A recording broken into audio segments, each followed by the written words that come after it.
మాకు మైదానం అంతా ఖాళీ ఉంది. మా ప్లేయర్స్ ఉన్న గ్రౌండ్లో ఎదుటి ప్లేయర్స్ లేరు. అయినప్పటికీ కూడా వీళ్ళు పోయినప్పుడు జనం అడుగుతున్నారు కాబట్టి ఫలానా విషయం మీద అడుగుతున్నారు కాబట్టి వీళ్ళు చెప్పే బాధ్యత వీళ్ళ మీద ఉంటున్నది. తప్పకుండా చెప్పాల్సిన అవసరం ఉంటుంది.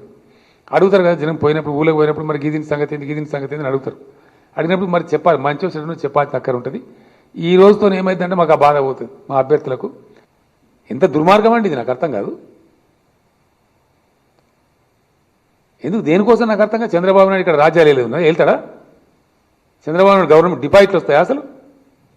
అంత పిచ్చోళ్ళ తెలంగాణ అంత బేరగా ఉన్నారా? యూ టేక్ ఇట్ ఫర్ గ్రాంటెడా? ఇదివరకే ఒకసారి వచ్చి నీకు లేని మెజార్టీ లేని కాడ వచ్చి నువ్వు ఓటుకు నోటు కేసు ఇరుకపోయినావు. ఇప్పటికే ఇంకా సిగ్గు బుద్ధి రావద్దా?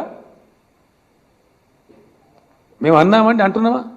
నిజంగా మేమంత దుర్మార్గం అయితే, ఆంధ్ర వాళ్ళ మీద మాకు వ్యతిరేక భావమే ఉంటే ఈ 4 ఏళ్లలో ఎన్ని గడపలు అవుతుండే? అసలు ఆ వివక్ష కానీ ఆ వాసన కానీ ఉందా మా ప్రభుత్వంలో కానీ మాకు కానీ? అసలు తెలంగాణ సమాజంలో లేదు. అది లేని దాన్ని బచ్చేయాలి నువ్వు. నిన్ను వ్యక్తిగా అంటాం, బరాబర్ అంటాం మేము. నువ్వు you are a political leader, you are subjected to criticism డెఫినెట్గా. నువ్వు వచ్చిన రాజకీయం చేస్తే నీ దగ్గర నువ్వు ఒక వాగ్దానం నెరవేర్చలేదు, నీ మేనిఫెస్టో ఇంప్లిమెంట్ చేయలేదు, నీ చక్కదనం లేదు. ఇంకా నువ్వు ఈడ చెలిగి పెడతావా? నీకు లేదా పొలం దున్నుకుంటే? ఇవాడ ఎలుగులు వెళ్ళినాయి, 6 ఎలుగులు ఆంధ్రలోని వచ్చి వెలుగుతావు. ఈడ సామాన్య మానవులు చెప్తున్నాను టీవీలల్లా. ఇప్పుడు పొద్దున్న లేతాడ లా అండ్ ఆర్డర్ ప్రాబ్లం. నువ్వు ఈడ పరిపాలన చేసినాడు, ఎన్ని మాటల కర్ఫ్యూ, ఎన్ని మాటల మత కల్లోలాలు, 4.5 సంవత్సరాలు ఉందా? ఎవరైనా చంపిండా? నువ్వు పెట్టిన దుర్మార్గాలని పోతున్నాయి కదా అంతరించి. నువ్వు పెట్టిన పేకాట క్లబ్బులు పోయినాయి, నీ జూదాలు పోయినాయి, భూముల కబ్జాలు పోయినాయి, వేట కొడవలు పోయినాయి, హైదరాబాద్ నుంచి మాయమైనాయి.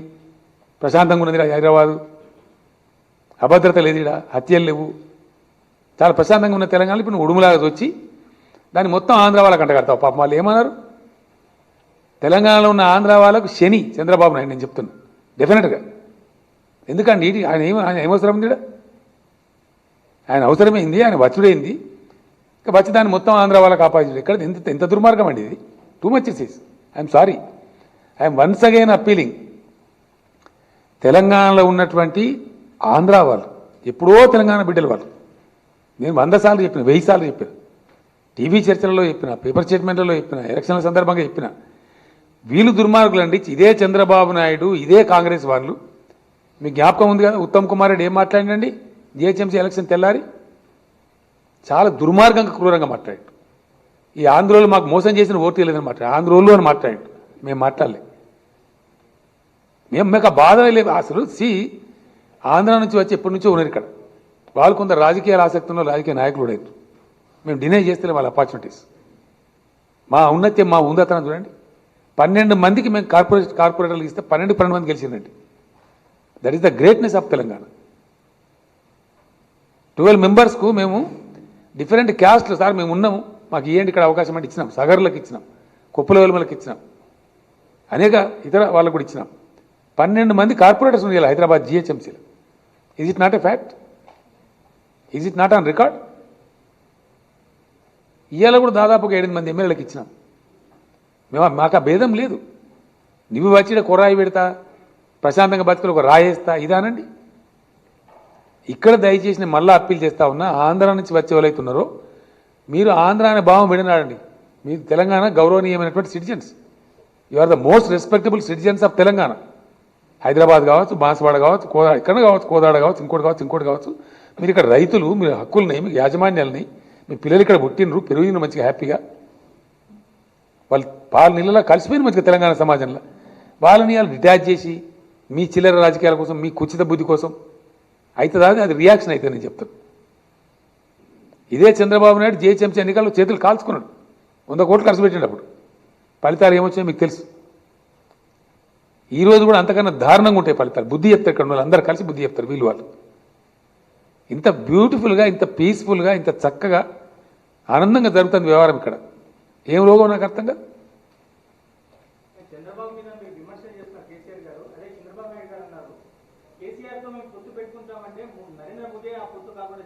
ఏమంటాను, ఈయనతో పొత్తు పెట్టుకున్నా బాబు. నిమ్మన్న చెప్పిన బహిరంగ సభ బర్రెలు కూడా తలుపులు తెప్పుకొని పారిపోతాయి. పోయి చంద్రబాబు నాయుడు ఎందుకంటే దుర్మార్గం మాకు అసలు మాకు పొత్తే అవసరం లేదు. ఫస్ట్ విషయం ఏంటిదండి, మీరు చూడరాదు, భస్మం అయిపోతుంది. మీరు చూడరా, నేను చెప్తున్నా కదా ఇలా చాలా పెద్ద పరిణామాలు. మీరు డిసెంబర్లో ఇప్పుడు గడ్డం గీక్కుంటాడు కూడా ఉంచుకుంటాడు కూడా చాలా పరిశాన్ ఉంటుంది కథ అంతా. నేను నారాయణ కూడా చెప్పిన, సిపిఐ నారాయణకు పర్యటన సభ చెప్పినాను, కౌంటింగ్ నాడు మాత్రం ఉండగలరా ఇక్కడ అని చెప్పి.